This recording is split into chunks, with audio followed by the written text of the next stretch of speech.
Principal Matters Podcast, episode 484. Hi, friends. This is Will Parker, host of Principal Matters, back with my co-host, Dr. Jen Schwanke, for another Principal Matters episode. Jen, this week's guest is going to be Trish Keiller, who's just an amazing leader, and I can't wait to talk about what I have learned from her about social emotional learning and wellness. But before we do that, we like to start our episodes with a Q&A, and our sponsor, Summer Pops Workbooks, is back. They are supporting this week's question of the week. Summer Pops Math Workbooks are for schools where principals want students practicing math over the summer, because when you practice math over the summer, math scores go up. So principals, now's the time to start thinking about your summer plan for math. Not in the summer, but now. And a great way to start doing that is just going over to summerpopsworkbooks.com and getting free summer workbook samples. I've looked at them. Missy, my wife, who is a math teacher, has looked at them. They're wonderful resources. So reach out today to my friend Pete at summerpopsworkbooks.com to pick up your free sample today. Jen, you brought this question for us to think on for a few minutes. What's the Q&A for this week? Well, the answer came to me before the question did. I was thinking about my first principal, and she was such a magnificent leader and such a good mentor to me. And I'll tell you the answer to the question in a minute. But Sure. here's the question I asked for you to ruminate upon and that we'll both answer. What is something, Will, that you will never forget about school leadership? How did you learn it, and how did it impact your career? So for me, I was having a day. I was the assistant principal, and everybody was mad at me, and I was mad at everyone, and nothing I did seemed right, and I was late everywhere I went. Just one of those days. And I had gotten the what for from a parent too, and felt badly about that. And I was venting all this to my principal, and I can still see her sitting there. She was behind her big mahogany desk, and her beautifully manicured hands were folded in front of her chest. And she said, "Jen, all of us have so many frailties." And I've never forgotten it, because she said all of us, meaning me, Mhm. right? Meaning her, meaning the parents, meaning the teachers. We all are walking around with this bravado and, such a intention of making everybody think that we're all fine, and we're blustery and we're strong and we've got it all together, and everybody else is a mess. But we all are walking around nursing some frail parts of us. Yeah. And I've never forgotten that, because it helps me remember, it's a cliche to say everybody's human, but it helps to think there are frail parts to all of us, easily broken. And I've never forgotten it. And it has made me, I believe, a better leader, because I'm always remembering those frail Oh, parts. that's such a great lesson. I'm going to tell something that would probably not be something I would say in a job interview. Um, and it's not something I'm proud of either, but I'm just going to be vulnerable that young Will Parker, assistant principal, I remember a student discipline situation that got pretty heated. Um, the discipline decision the parents did not agree with and had set up a meeting to come see me, a dad, and we got heated with each other. And I thought, in my young wisdom, matching his tone with my tone would be the more productive thing to do. And I remember getting heated enough, I used profanity. And um and whatever, and this is so long ago, Jen, I don't remember every part of it. I just remember the follow-up, because when he appealed the decision beyond me, I got a call from my superintendent who asked me to come down. And when I shut the door, he just asked me straight up, "Will, when you had this conversation, I just need to know on the front end, did you use profanity?" And I was like, "Yes, I did. And here's the context." And he just said very calmly, but very firmly, "That's unacceptable. Never do that again." And I remember at that moment just realizing, number 1, I've been checked. Number 2, nothing I say will ever go not repeated. Everything you say is gonna be repeated. And 3, that was so foolish for me to think that I was gonna match tone to tone and reach some kind of solution. And Jen, sometimes it's those moments that teach you the most, Mhm. because moving forward, all of those things I just said were now nuances that I recognized that I had to set a better tone. I had to model the kind of respect and rapport that I wanted to see in those conversations. And I needed to make sure whatever got repeated after that conversation was something I'd be really proud of for others to hear. And so I'm also really grateful that I had a leader who checked me without dismissing me, because it still tried to support me. But I that's something I've never forgotten. It's just one of those early lessons learned. That And I would encourage our listeners to think about that moment too. You know, even if you are an aspiring leader, you have certainly had that moment where you were checked, where you realized something that you were never going to forget. And so think about what that is. Maybe put it on a piece of cardstock to slip, on your computer screen or something, just to remember. And it will carry you through. And by the time you get old, like Will and I, you might have a whole book full of moments, lessons learned. Oh, yeah, I'm sure you will, and if you're listening to this right now and you're already thinking about your story, I wanna hear it. So now that we've Right. been vulnerable, feel free to reach out and tell us that quick thing that you've held on to in your leadership. I promise I won't say your name out loud if you don't want it repeated. But Jen, if people wanna reach out to you and me, how can they find you and your great resources? Absolutely. Find me at jenschwanke.com, and there's a link to subscribe to my newsletter there. And I hope you'll join me every week with Principal Problems with Dr. Jen. And you can always reach me at will@williamdparker.com by email. And you can check out today's post and all of our other resources at williamdparker.com. So until next time, thank you for listening. And I know you're going to enjoy this wonderful conversation with today's guest. And so thank you for doing what matters. We'll talk to you again soon. Let's take a moment to thank our sponsors, and then we'll be right back. Why is IXL used in 95 of the top 100 U.S. school districts? Because it works. Research across 45 states shows that IXL schools outperform other schools on state tests. With IXL, you get a personalized online learning and teaching solution that helps you improve achievement, empower teachers, track progress, and more. This one platform for K-12 helps teachers accomplish what normally would require dozens of other tools. For example, as students practice skills, IXL automatically adapts to ensure each learner is always supported and challenged at the right level. IXL also provides every student with a personalized learning plan to help them close knowledge gaps effectively. One of my favorite things about IXL is their personalized test prep tool. For exams like the SAT and ACT, IXL will analyze a student's most recent score and generate a custom list of skills to help them boost their scores. If you want to take the load off your teachers so they can do their best work, IXL can help. Learn more at IXL.com/PM. You're listening to Principal Matters, the School Leaders Podcast. Hi, friends. This is Will Parker, host of Principal Matters, the School Leaders Podcast, where each week we bring you inspiring, innovative, and imaginative ideas for your own school leadership. This week, we're talking to my special guest, Trish Keiller, about brain-body literacy. Trish Keiller is an emotional intelligence trainer, SEL coach, and founder of Roots Education. With more than 20 years in education and a dual master's degree, her career spans middle school teaching to pioneering wellness practices for schools. She's the creator of Brain Body Literacy, a framework that integrates mindfulness, neuroscience, yoga, nutrition, and leadership to help educators and students thrive. Drawing on her background as an educator and holistic health practitioner, she equips schools with practical tools for managing stress, building resilience, and fostering authentic connection.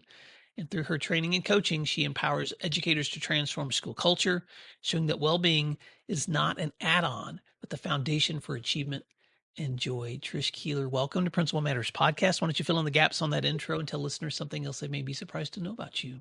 Great. Thank you. First, thank you so much for having me. What a great pleasure having talked to you. I think it was in the spring and having an opportunity to reconnect. So thank you for that Yeah. and for your voice in the space in education.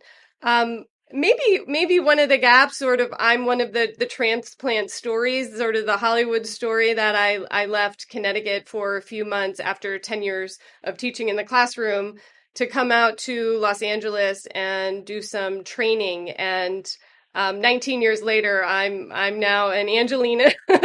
I'm still here. And recently I just asked my dad, I don't know, this summer, when I had left both my parents, and I said, "Hey, you really just let me go. Like, you were very neutral about, like, there was no drama. And he said, I think we just thought you would come back, you know? And so I'm still here, but I drove after 10 years in teaching in Hartford, Connecticut with my VW and my surfboard on the roof, and really sort of shifted my work in the space in education. And still at the heart, I am a teacher. I'm a teacher. Oh, I love that story. You know, we have a daughter who ended up going to school in Wales, Trish, and now she's back in Chicago.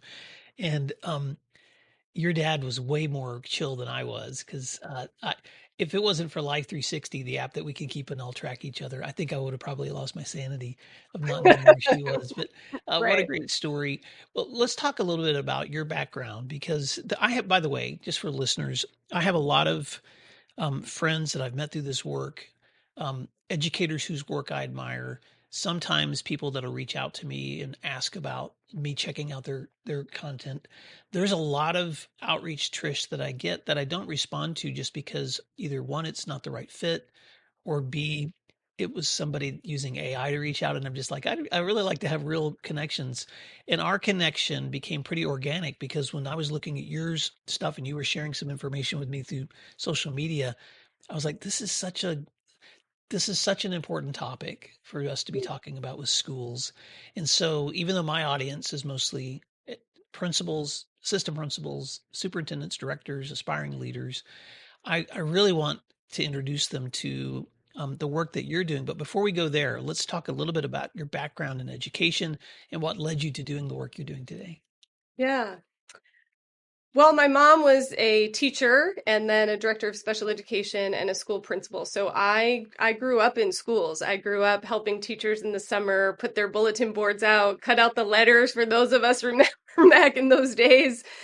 And one of my greatest joys is teaching and being in schools. And I think part of our narrative today around schools is not necessarily full of joy and hope and the possibility that it really is, but that is my orientation. And so, you know, my biggest drive is to have that joy and that love of school and learning in our schools, and back really in the hearts of, I think, why most educators went into teaching, because of the greatest joy that we get from growth and learning.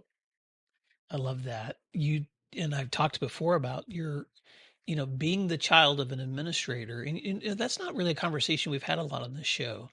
But I know that you've talked, and I'm going to ask you to tell your story, but talk to us a little bit about your story that led you into um, the pathway that you're on now, but also as the child of an administrator, some of those things that you've carried with you that you would love to see done differently, for instance, by the people that you're serving and caring for now.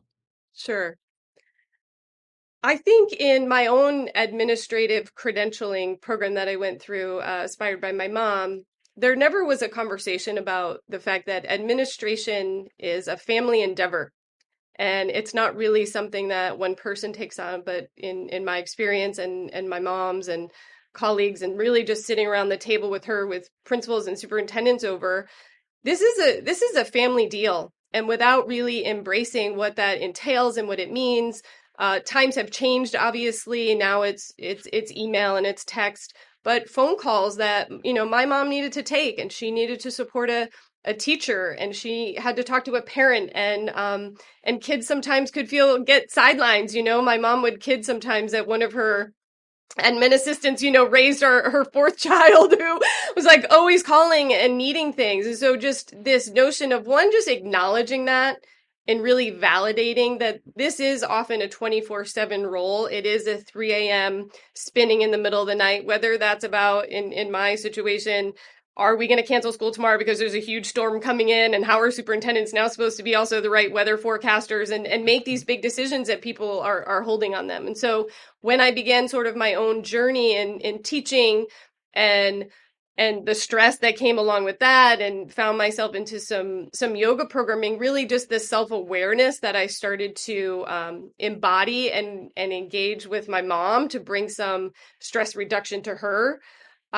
Because at that time there wasn't as many tools. And so basically on this journey really of the bridge, was that there are a lot of tools and practices and ways of engaging that can support the both and, so we can lead what I think is really sort of divine calling, if that is your tasked to lead these organizations and schools and communities with so much at stake. But if that's on your heart, then you get to have some of the tools to support you in doing that work. Trish, people that work with me frequently, especially in my coaching and even in some of my group trainings, know that I like to wrap up every conversation with 4 statements that I ask them to consider. And then they kind of just rank themselves on a scale from 1 to 5.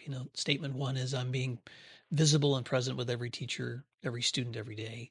Statement 2 is I'm learning or reading or meditating on helpful books or lessons. Statement 3 is I'm staying committed to my own health and my sleep, nutrition, and exercise. And statement 4 is I'm making sure that I'm staying connected to my loved ones with my time and attention.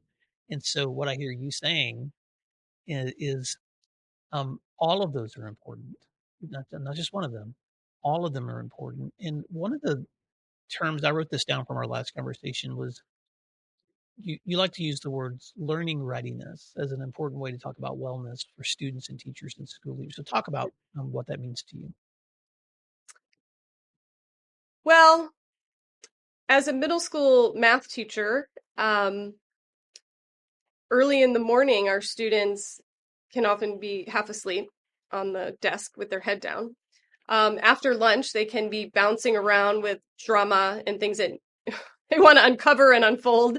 And then at the end of the day, they are literally, if you've been in our middle schools, right, bustling out. Like you get to see the energy like exploding out. And as a formal collegiate athlete, I've always been really attended to my body and performance and that impact. And so really quite organically, after I began my own yoga practice, I was working with my students, trying to do this like new, everybody had a computer, and this is 2001, and none of the technology is working. And I start organically practicing some yoga myself, doing some breathing exercises, and middle school kids love them. They're like, Miss Vance, what are you doing? It's like, actually, I don't know what I'm doing right now because nothing is working. And so I've learned this yoga, this breathing to help me kind of get focused. And they said in the moment, can we try? Can we try?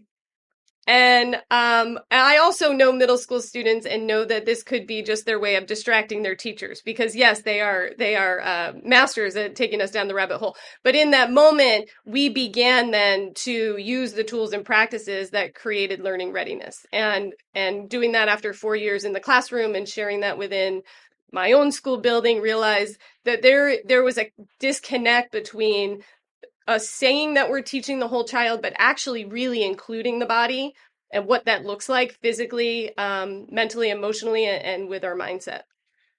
Okay, great. Let's stay there because I know I have additional questions, but I just want to sit here for a little bit because this framework that you use of mindfulness and neuroscience and yoga and nutrition and leadership is something now that it's more than just um, a one-time event that happened with your students. This is something that has become your life's work. And so just take us there, Trish. Like, how have you been able to take those small lessons you learned early and now develop them into a framework where you're helping other people transform the way they do school?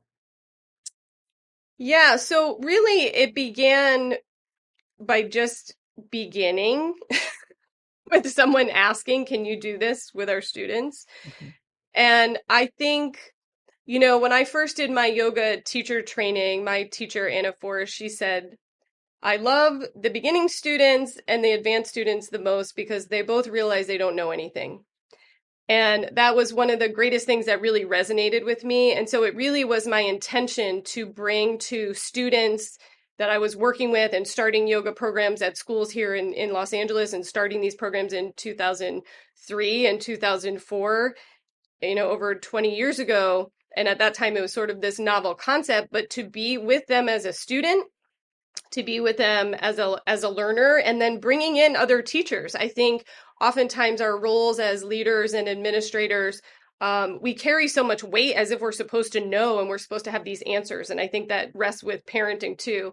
And what I found the most freeing is to be super authentic and organic and vulnerable. Like, this is the best that I know right now. I just learned this. Do you want to try? And let's sort of unravel that together. And in that, creating belonging, connection that then students challenge us less and they work harder for us. And we do so much work in our schools around policies and rules and agreements and frameworks to ultimately try to control students. And in my experience, the less armor I wear and the more I bring them into the authentic experience of like, we're learning and growing together. And sometimes I have no idea what I'm doing, and what a refreshing space that is for them to co-create.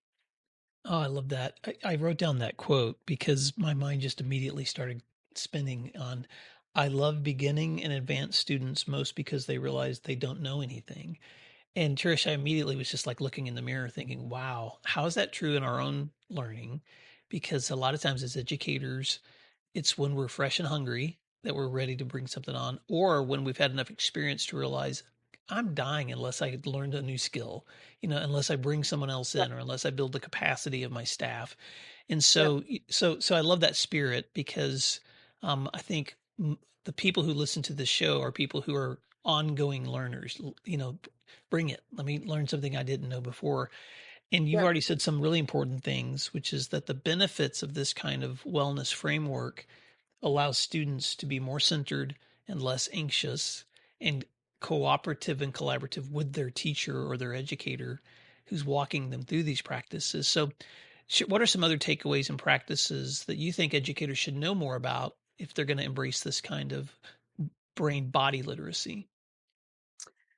Well, I think one thing that sort of going back to that last question also is that there is a space. I don't want this to sound like this, woo out there space. There is a space to take on the ego, to let the ego die a little bit, no, really, really understand the ego, how it got us to where we are and the degrees that we have and the things that we've taken on, and also where it's getting in the way. And I say that because as an example, early in my coaching days, there's the desire to want to feel like I'm helpful. Like, is anyone getting anything out of this conversation?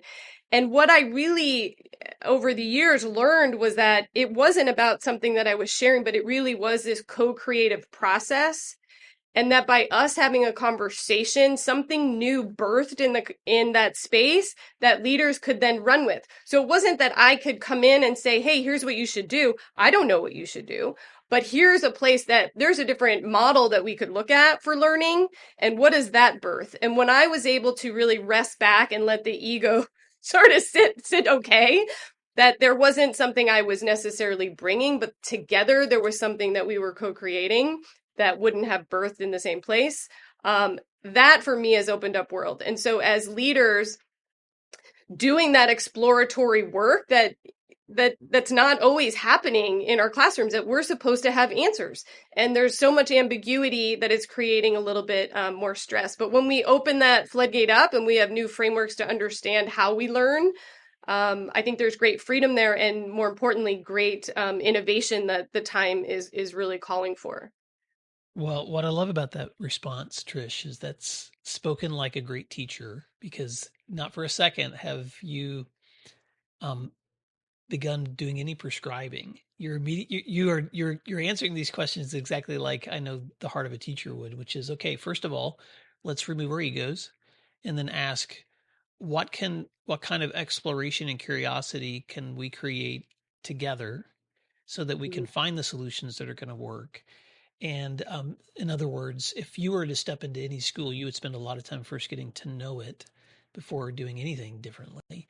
Um, with that in mind, I want to just sit there because this you've done work with a lot of schools and a lot of organizations where you've seen once you got to know them and once they begin to explore, you've begun to see changes and improvements in student behavior, student outcomes. So, so assuming you've done that groundwork, what are some of the practices that you try to help educators to consider exploring as possible practices that maybe they're not doing now? Sure. In the brain body literacy framework really that I've put together over the past 25 years is a deeper understanding of learning and the brain and the body connection. And so we've been using words like whole child, even now whole teacher, which I love, right? Whole leader for a long time. But there is an essence that the body is not fully included in those conversations and in how we think about learning. And I think part of that is just our own learning, right? In our credentialed programs, not really as much bringing that science, somewhat new, but education can sometimes be slow to move because of, right, all the things, right, in the research. So, and that fundamental one thing would be the power of practice. It would be the power of practice that most of all of our learning becomes really subconscious. So there's a tipping point when, for example, we're learning how to tie our shoes. It requires attention and it requires focus. And it requires not asking your kid what else they want for lunch when they're trying to do that, right? And then there's a moment that the brain has really assimilated that and the neural pathways are connected. And now that's really automatic and it moves to the subconscious. And I think that one fundamental understanding so that when we want students to be able to self-regulate and we want kids to be able to remain calm in conflict and adults as well, those tools and practices need to be practiced all the time so that they become what is really the default network, that's just how I do life. So not a breathing exercise, not in the calm corner when I'm not calm, but these are things to really preset. So connecting learning readiness is about also getting my body ready. It's about getting my mind ready, my focus ready. And that also means getting teaching ready and getting leading ready. I mean, I know like my mom, right? She was running around raising 4 kids, right? Bringing the dog to the vet and then like shows up, here's an IEP, here's these meetings, right? And we get to model taking time to get ready, not as a band-aid, but really as these are peak performance tools and practices that I believe our schools, our kids get to learn right now. So it just becomes really how they do life, how they talk to themselves, how they get themselves ready and focused, whether they're taking a penalty kick, right, in a soccer game, swinging the bat, on a stage dancing. Practice, practice, practice, practice. I there's so much I love about that because when you think about ingraining the habits of readiness into our own peak performances, why aren't we doing that with students in learning in academic settings? And I know that we both know teachers who are, but we've also seen places where the chaos that's ensuing could be helped if there were stronger practices in place for that mind and body readiness too. What are some of take me into a classroom and you can pick the grade level, you can pick the subject, but take me there, Trish, and kind of give me a sense of if you were stepping in and trying to create those kinds of practices for a classroom, what might be some things you have students do to prepare themselves for peak performance? Yeah. Well, I'll bring you into a middle school classroom. That's my jam. Students come in after lunch and there's things happened, right, in that 45 minutes. Yep. Emotional, right? Physical. There's a lot of things that have happened during that time. Oftentimes, students would want an adult to process that with, right? And they're still sort of revving from that. And so before that processing, because our teachers do want to take that time in our admin, we say yes, and let's get into our whatever we want to call that, right? Our stretch, our heads, our brains, our yoga. Don't get caught up in the word, just get into the body and bring students through. Let's take a couple breaths in, let's exhale. I love, this is sort of advanced practices, but get a partner and we're going to do rooftop today, right? And we do a little bit of movement and stretching. Check in with your partner, right? What does he or she need? Remind yourself who you are. I love having students like write contracts like I'm strong, powerful, confident, I have capacity, I can handle anything, right? I'm built for this, those kinds of things. And remind yourself who you are. Let's have a seat. And then what happens is that the students who really need you, and there are some who need teacher, process, counselor, they get filtered and it shows up, it's very clear. And the rest of them use themselves and they use their body and we are over processing, we're over talking when it's not necessary. It's really not. So this is to save time, save energy, save focus, so I could zone in on who really needs some support. And the rest of you, like, hey, you got your body, you got your oxytocin, you got your serotonin, you have each other, right, to create belonging and safety. And that the learning readiness comes through the body. And that really is the message, that we can use the body so much more to support us so that our focus and energy really goes where it needs to go. Trish, everything you're saying, I know you already know this, that it's confirmed by science that when you do these practices with your body, you're actually recentering, refocusing your mind for the kind of learning that needs to happen. That's why really great teachers will often, especially when they're in the middle of a lesson, they may stop and ask students to do something physically, like cross their arms or do a Yep. stretch or and sometimes it's not even, the students don't even recognize it. It's a practice of recentering. It's just something that they're trying to do to help students get recentered and re-engaged. And I love it that you did it right after lunch, because when people are digesting their food and getting sleepy and all those things too, then sometimes let's get out of our seats. Let's do this kind of activity. But you're also asking students to do that with their own thinking. Let's do those reminders of who we are, why we're here, what our goals are. Um, all of this, I know you set up as practices that lead us to deep work. And why is that word? Why are those words important to you? That educators understand the importance of deep work. Well, we're often projecting out into our classrooms unintentionally.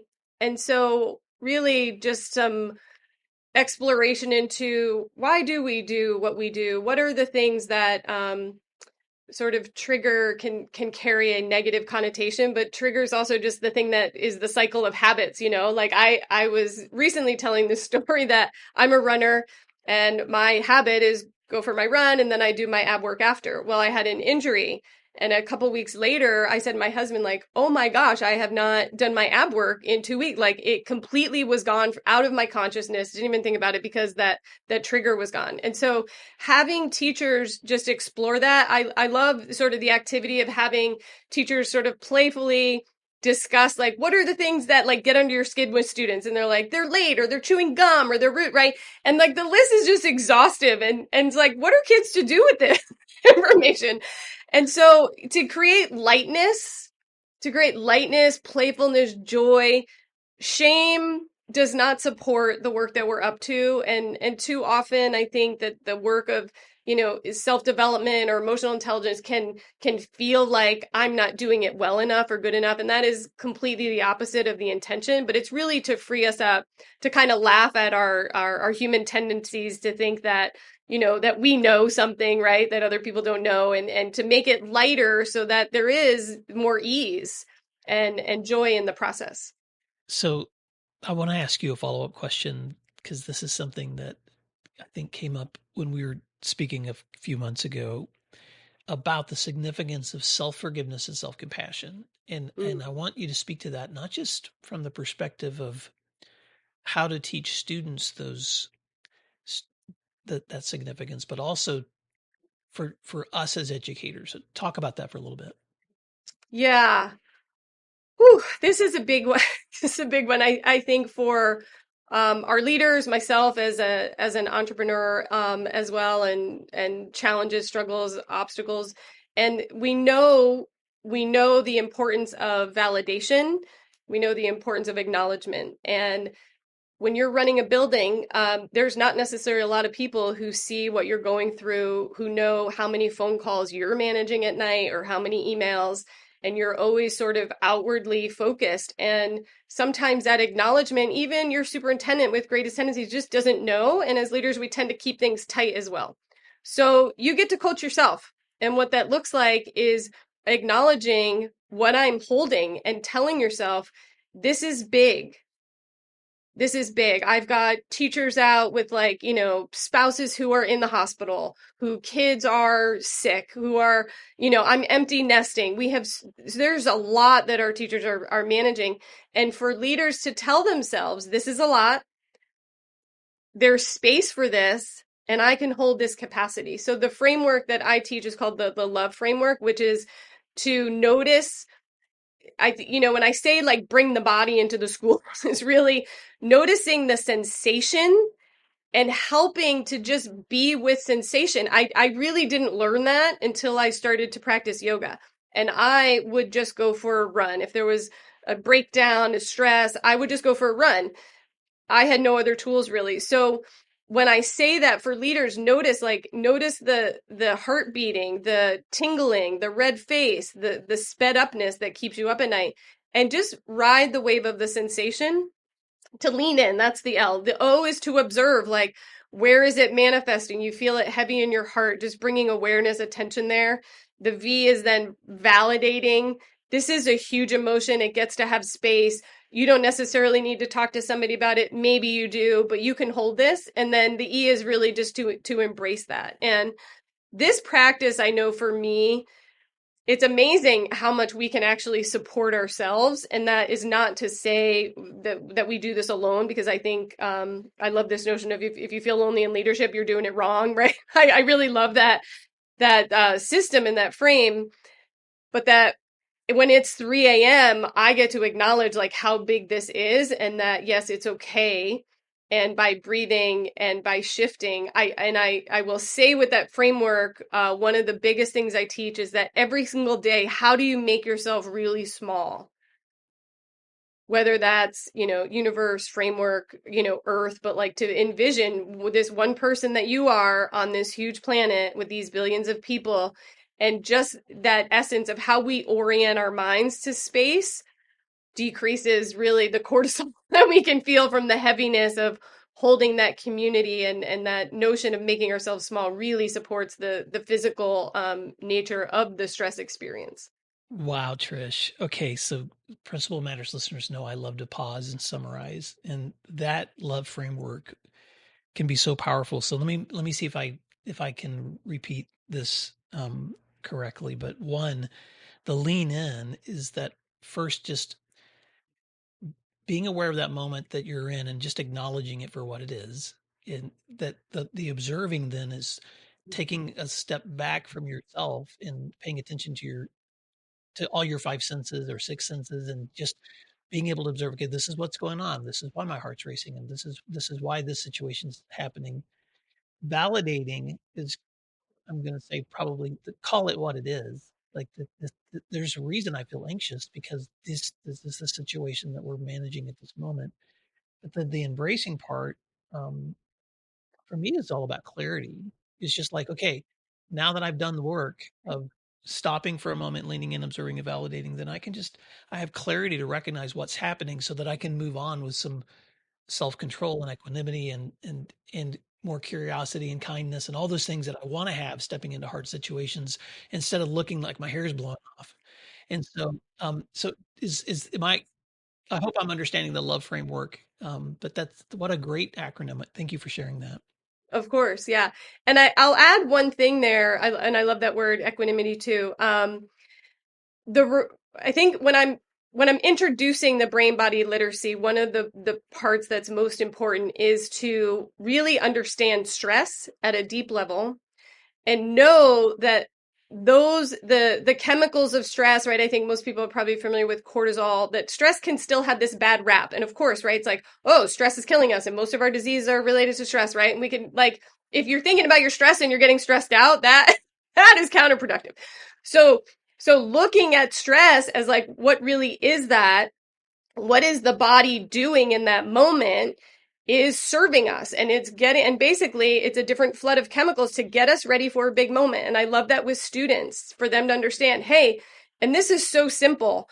We're getting ready for presentations. Hey, everybody, check in with your body right now, right? Your heart probably should be beating a little bit faster, right? You might be feeling a little bit shaky.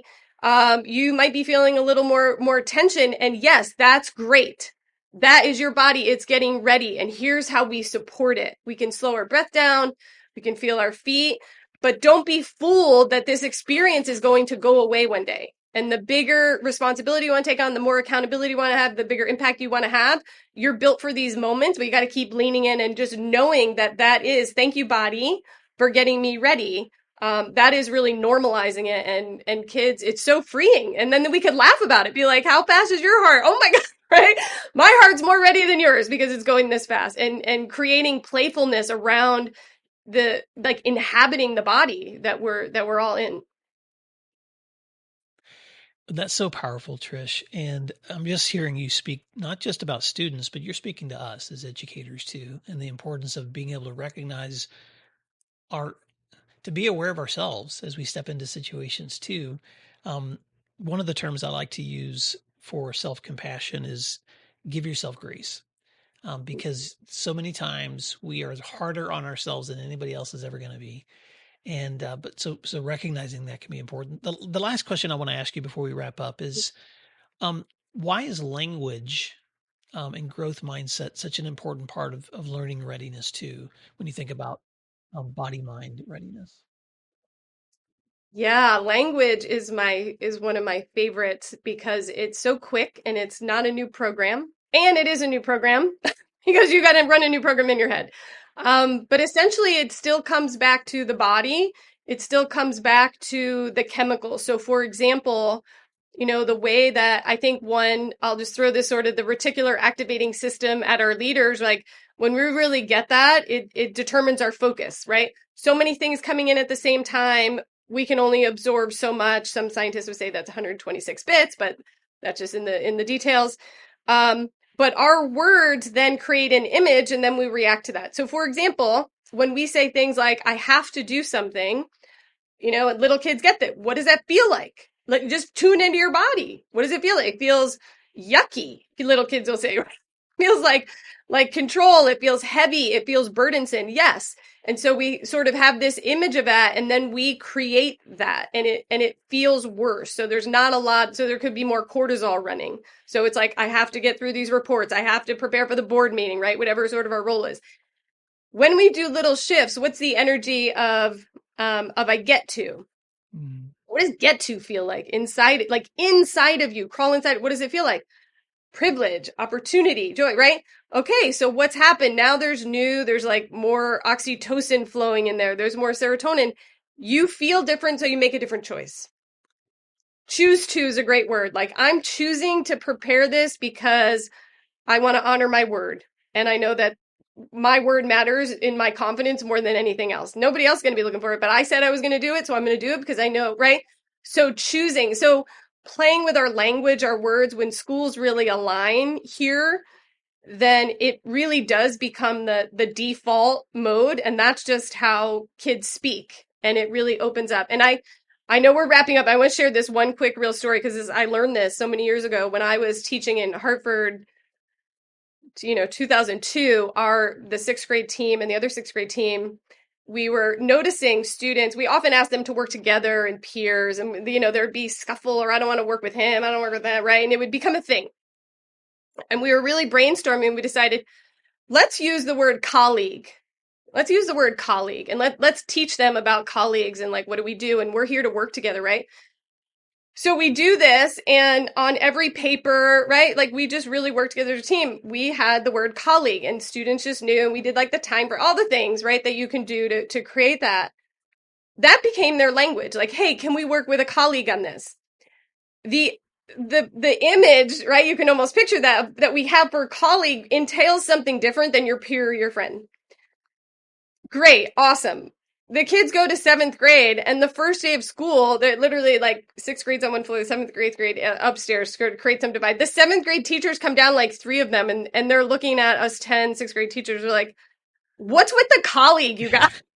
We're like, what? And they're like, all the kids today, the first day of school, they're like, hey, can we do this with a colleague? And that was talk about an aha moment of, like, we created a new language for them. They take that with them. That's the new wire, and that's what they will take. So our focus on our language is lifelong lasting, and there's such great opportunity there to really play and to get aligned, and it's super fun.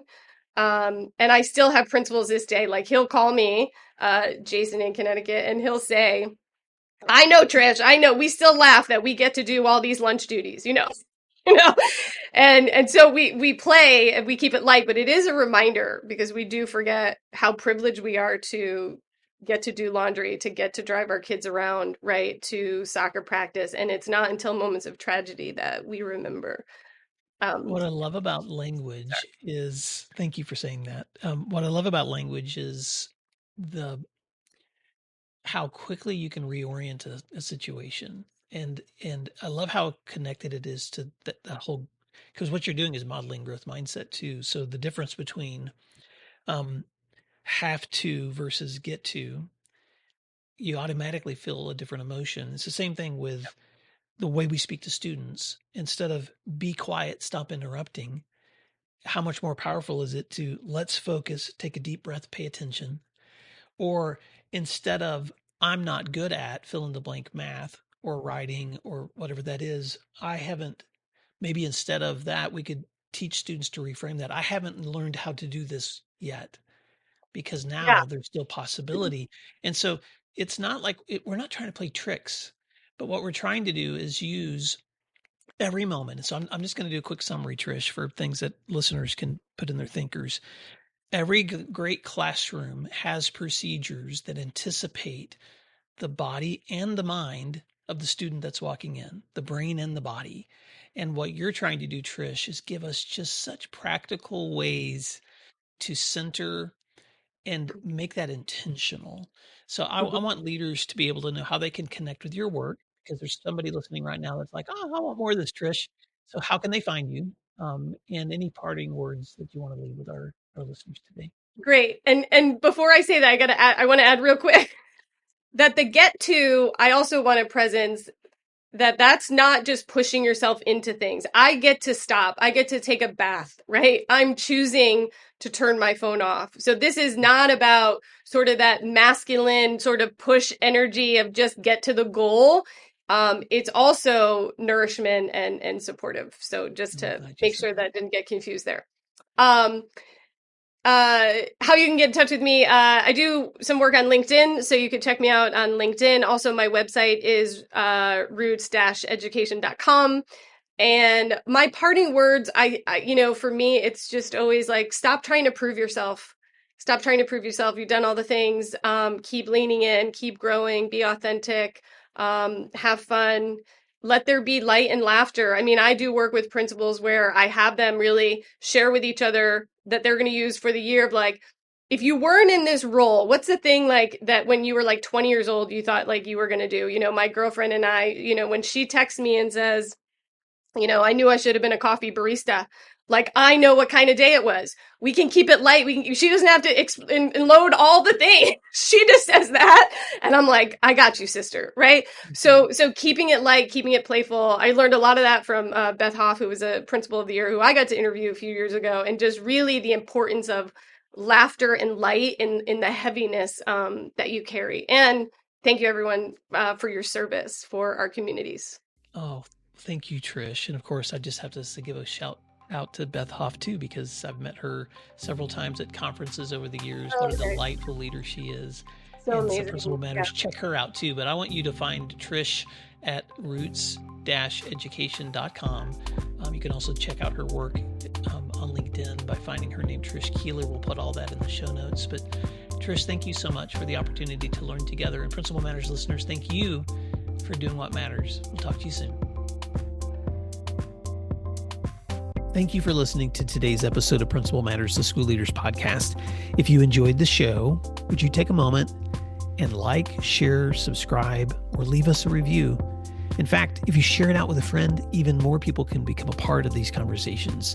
Sign up for our newsletter at williamdparker.com for even more free resources.